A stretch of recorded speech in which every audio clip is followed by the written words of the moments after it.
Tired of dropping your phone or struggling to prop it up? Meet the Pop Sockets phone grip with expanding kickstand in black, your new must-have accessory. Don't miss out. Grab yours today. Click the link in the video description to shop now on Amazon.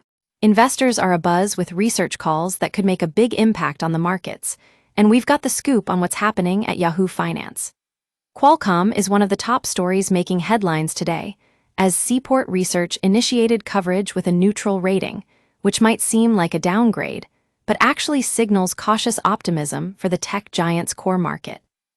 Now, let's dive into why that might be the case. Qualcomm's core business is facing headwinds in the smartphone space, where it's losing share to competitors on multiple fronts. But what about its other areas of focus? At Qualcomm Pulse, we know that diversification is key, and the company is shifting its attention towards emerging markets like 5G, AI, and the Internet of Things. The question is, will these efforts pay off? Seaport Research thinks so, but with a caveat. They note that the valuation on Qualcomm's stock might already reflect the optimism around these new areas, which means there's limited upside left to be had. Now, let's take a look at another company that's making headlines today, Allegro Microsystems.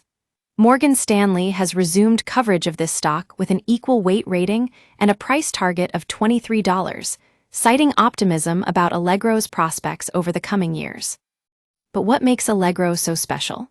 At Qualcomm Pulse, we've talked about how these companies are expanding their offerings to tap into growing markets like cloud AI and edge AI. It sounds like Allegro is on the right track with its focus on integrated circuits that can help power these emerging technologies. One more company worth mentioning is Himax Technologies, which has been initiated coverage by Morgan Stanley with an overweight rating and a price target of $8.80. This one's got our attention because it's expanding its non-driver integrated circuit business into some of the fastest-growing areas in tech. So what does this mean for investors? It means that these companies are still worth keeping an eye on, even if they're not necessarily setting the world on fire just yet. At Qualcomm Pulse, we'll be watching these developments closely and bringing you updates as more information becomes available.